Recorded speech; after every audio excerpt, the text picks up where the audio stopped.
will bring lots and lots of rain. It's going to start accelerating weather. Western Corn Belt, Texas and Oklahoma could get rain too, as well Georgia and Florida. I'm going to poke up here for you and give you a better perspective of this. I'll colorize some of the cloud tops in just a few seconds here and get my bearings straight. So hold on there. This is well worth a look. There we go.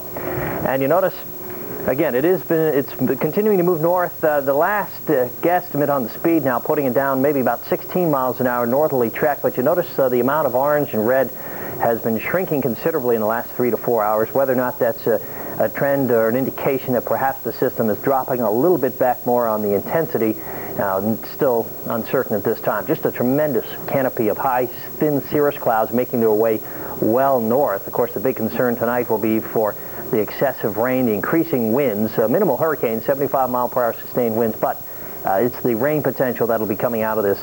And a lot of folks in Florida have had a fair amount of rain in the last few days, especially western Florida, heading up into parts of north central Florida. So it may not take much additional rain, and characteristically, these tropical systems certainly can yield rainfall amounts on the order of 5 to times over 10 inches. We'll keep you posted. What about specifics on a forecast? Limited sunshine. The ultraviolet index. Hurricane Allison, provided to us by the folks at the National Hurricane Center in Miami, Florida. Well, here's our latest on Allison. Top winds now 75 miles per hour.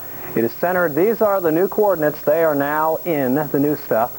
27 north and 86.2 west as of 5 o'clock. About 200 miles southwest of Apalachicola, Florida. Apalachicola, by the way, right about here. Moving north at about 16 miles per hour. Pressure still roughly about 29.21 inches of mercury. Hurricane warnings in effect from Pensacola through Apalachicola down to Anclo Key. And there's about a 7-county area from Tallahassee down to the coast where there is a mandatory evacuation for folks in mobile homes. So heed these warnings. And also the storm surge is going to be pretty hefty. We're thinking around 8 to 12 feet in the areas in the region from Apalachicola to about Cedar Key.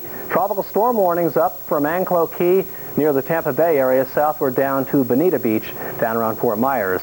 Well, here's your forecast Monday morning. This is still a hurricane. We're thinking it's going to come on land roughly at around daybreak tomorrow morning. And as it does come on land, it should weaken some and hopefully be downgraded to a tropical storm. However, as we remember last year with Alberto and Beryl, tropical storms pack an awful lot of might as far as rainfall goes. So Georgia and South Carolina and North Florida, be on your guard for very heavy rainfall. The river valleys, the Chattahoochee Valley, the Flint River Valley, maybe the Ocmulgee Valley around Macon. These areas are some of the regions to concern ourselves with. High pressure, pretty nice for the northeast, but even here turning warmer and muggier tomorrow. Showers again for the umpteenth day in the Plain States. Turning colder in the Rockies. Snows coming in to the Wyoming mountain areas by late in the day. For tonight, tropical air, Tampa in the 70s. And with that onshore flow, more showers in the forecast. Now the clouds holding temperatures down, some 60s and 70s in parts of South Georgia tomorrow. And also very hot weather as you get out beyond the influence of the hurricane. Dallas, Shreveport, Little Rock likely in the 90s. That hot weather will continue. Now, we have cloud cover anticipated on Tuesday in Virginia down to Georgia. Thereafter, as the sun returns, the heat will build as well. Check out the forecast highs by Thursday now. We're calling for near 90 at Little Rock, near 90 as well in Charlotte, and by Friday, maybe near 90 as far up as the Virginia Beach area. Take you back to Tuesday. The whereabouts of our system unknown. We're thinking it's going to be somewhere in the Carolina coastal areas. We're hoping it's going to kick on out. Now, there's another system that's going to drop down from eastern Canada. That may bring a better chance of rainfall Wednesday night and Thursday up around Boston and New York City.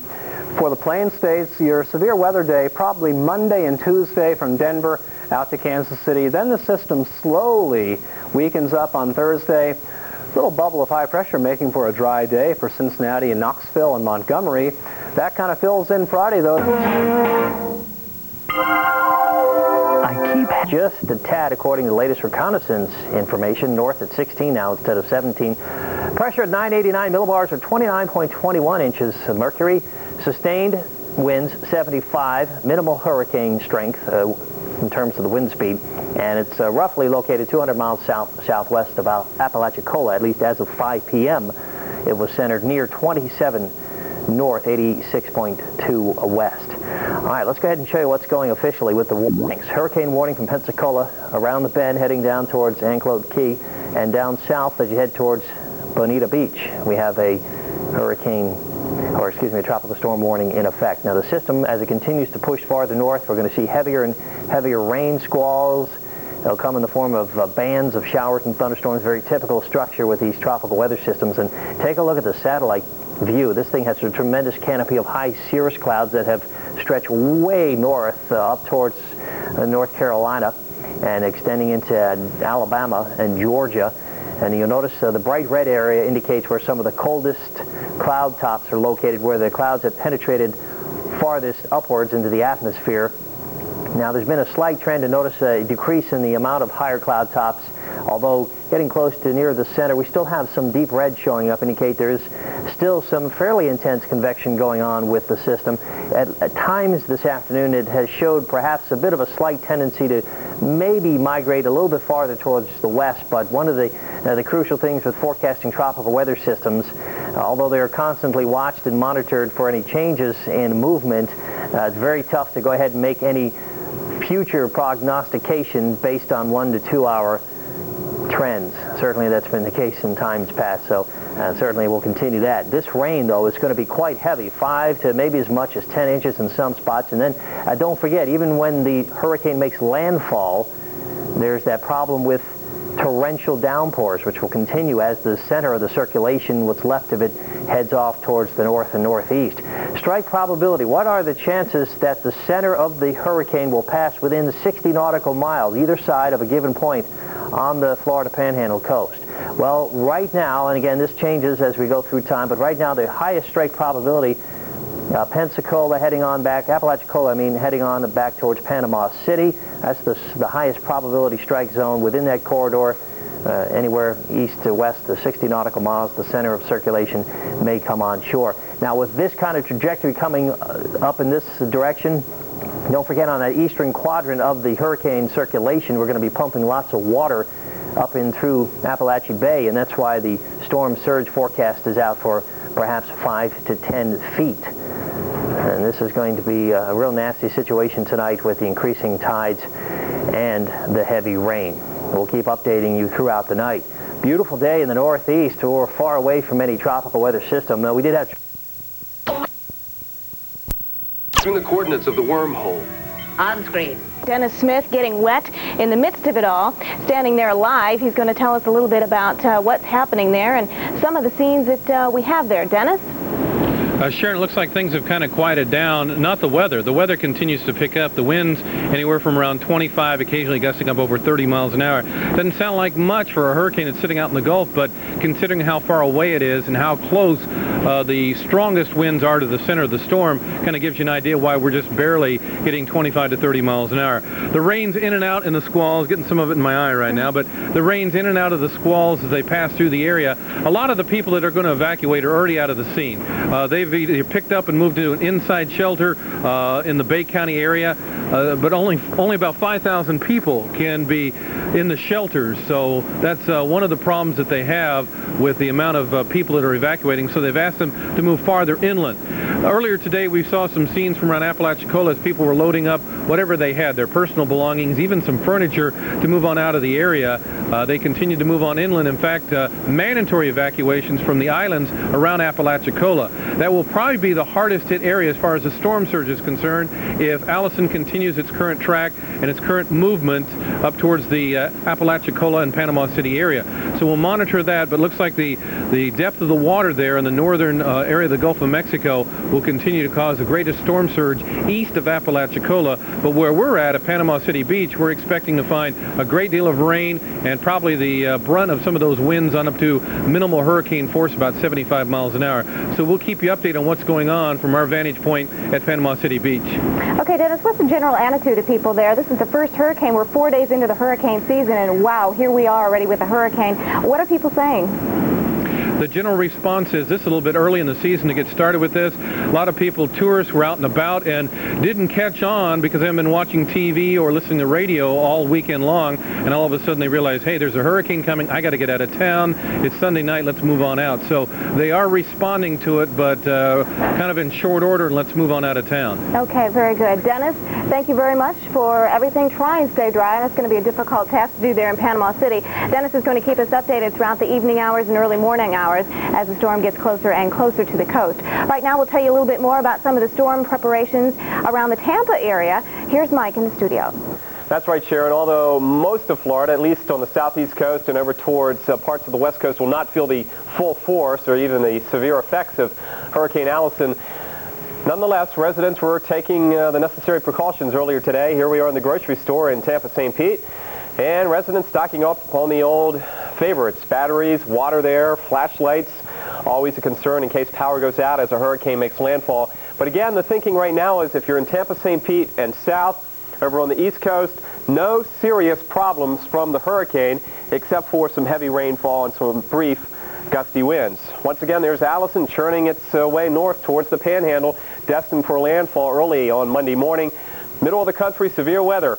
Nice rotation here, bringing the moisture up, the steam, the tropical juice from Texas into the plains. So far in Dallas, you're okay. That may change later on tonight. What a beautiful day, though, in the Northeast. Did you like it? Sunshine, warm weather, humidity wasn't that bad, and it's going to be even nicer tomorrow as the front has dropped off to the south, and that has brought down the humidity just a notch. Western weather changing, too. Remember that string of beautiful days we've had in Seattle? Seattle, you know, you broke a record the tail end of May, 12 days in a row with sunshine and warm weather. Now it's turning cooler and showery from Seattle to Portland into the Willamette Valley. Let's concern ourselves with the severe weather River Valley all the way up to southeastern Oklahoma. Let's show you some radars now. First, a national shot. You can see the northeast is dry. The rains with Allison or in advance of Allison through the southeast. Storms in Texas and Oklahoma, through the plains, and rains in the Pacific Northwest. Here we go as we take some radar stops from Oklahoma City back to Lubbock. Big storms. We've had golf ball sized hail. A couple of least radar intern will be the Dallas-Fort Worth Metroplex if you're watching from there. You're okay right now, but later on tonight, next couple of hours, some of these storms may clip in from the west and give you some lightning and thunder and some heavy rains and gusty winds. But between tomorrow and Tuesday, your threat of severe weather goes down. And the next storm will bring the severe weather north. So in Kansas, all moving. As it moves on shore, but once it works its way inland, it should weaken rapidly and typically will reduce down to around tropical storm, we think, by midday. A lot of rain, though, with this system, and the potential also for some severe weather. We'll have to keep an eye out for that. And we'll also be watching the system out in the northwest, harboring some cooler air. Note a little white on the map here, believe it or not. That's snow in the higher elevations. Some colder air moving in behind it, and a very unsettled pattern, as you can see, really across much of the nation. The Northeast and the Great Lakes faring pretty well, but the middle of the nation seeing some showers and thunderstorms and a lot of rain here in the southeast. Locally, 5 to 10 inches possible as we see the hurricane moving onshore. Locally, 3 inches possible with some of the more persistent thunderstorms as we head into the middle of the nation. Well, ahead of the system, a lot of warmth now across the middle of the nation and on out to the east. The rain-cooled air in the southeast keeping temperatures only in the 70s for North Florida and southern Georgia, but the northwest eventually sharing some of the cooler air with the northern plain states and then even on into the upper Midwest as we head on into Wednesday and Thursday. So looking at a cool down even for the lower lakes region as we go. 9 of the Gengraph with Phil Andrews and Rob Jennings. Season is bearing down on Florida's Gulf Coast tonight. Satellite 6 shows the storm already lashing the coast. Those are the gales that have moved ashore there. The center of the hurricane, though, is a little more than 100 miles southwest of Apalachicola. Maximum sustained winds 75 miles an hour with higher gusts. Allison could dump up to 10 inches of rain on the Florida Panhandle. The full fury of the storm will hit tomorrow morning. The rains have already started, though, in parts of Florida tonight. Residents preparing for the hurricane. Boat owners were securing their vessels or moving them to higher ground today, while grocery stores were packed with people buying food, water, and other supplies.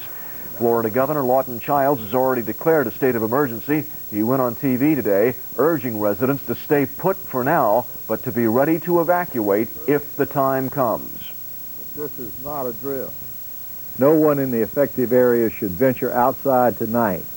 Downed power lines and trees are very likely.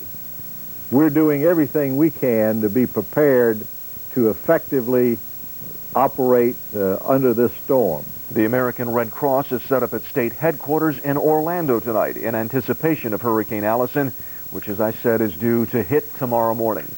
Fire officials in this area... Hours along the East Coast, but this will be a big problem area tonight and tomorrow. Let's get that forecast now for Monday as the hurricane moves onshore. We think at that point it will weaken. To the Florida Panhandle as Hurricane Allison steams northward. We'll have the latest on the tropical system's movement. And severe weather threatens parts of the plains again tonight, from west central Texas to Nebraska. A complete report coming up next on WeatherScope. For a scope of coverage you won't find anywhere else, this is WeatherScope Tonight.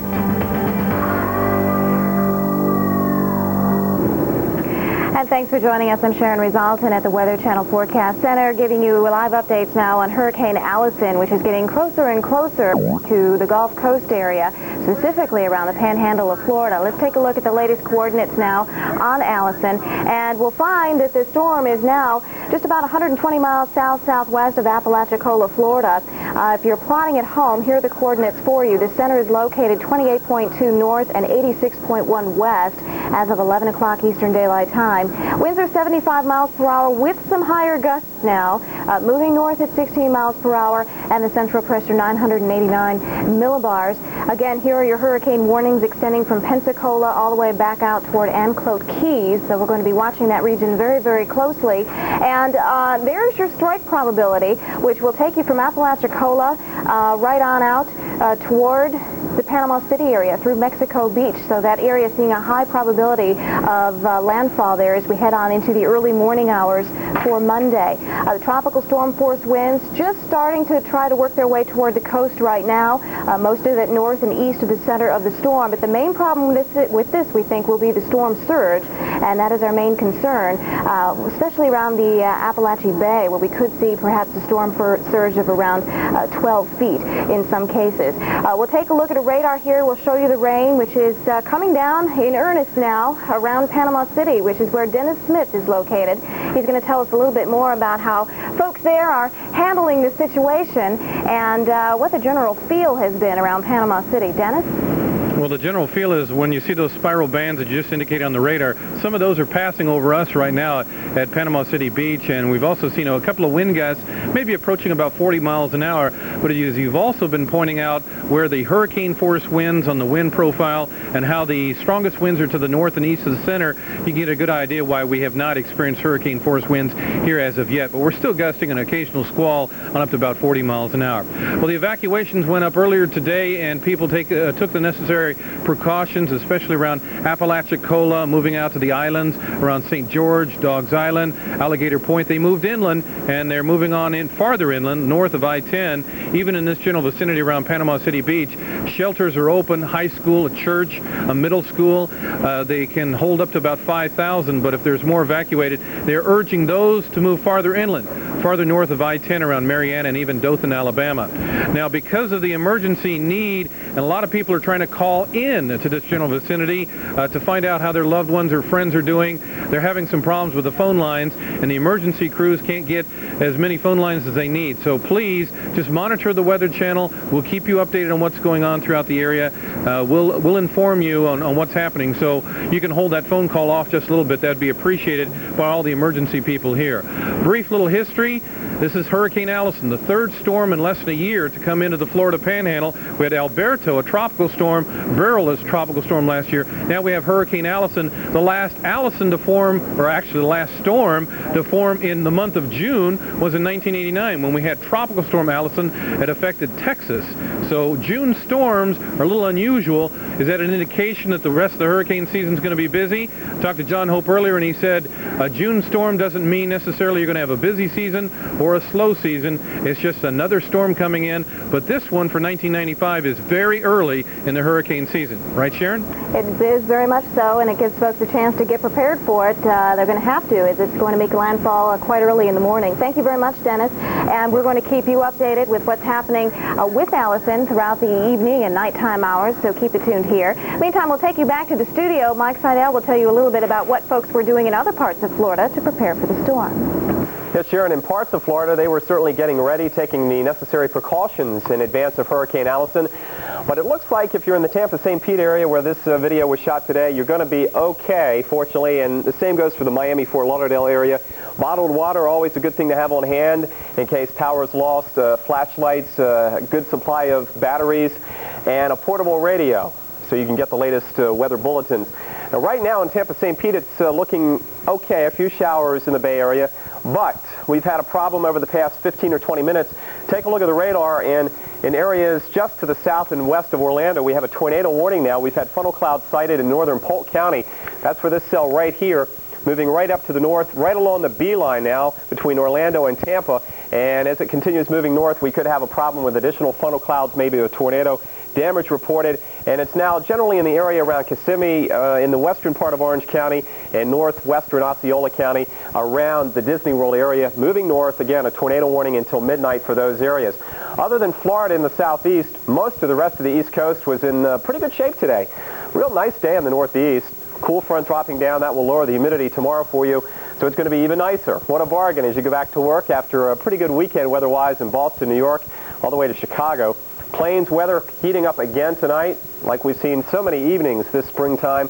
And our next front has taken care of the warm, sunny May weather and early June weather in Seattle and Portland as temperatures are down. And the rain's also coming down tonight in Seattle and the Pacific Northwest. The high moves off. Allison comes in.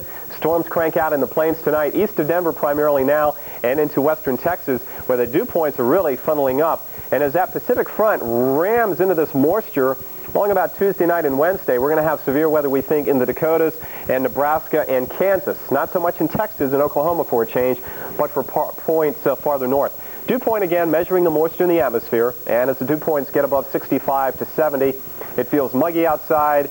And that mugginess that is felt as you go out the door from, say, an air-conditioned environment is humidity. And that moisture is used to build up these tremendous thunderstorms and certainly helps to feed the energy into the Hurricane Allison. Our concern with severe weather, though, from rains in the plains and more rain and even some snow later on tonight in the Cascades.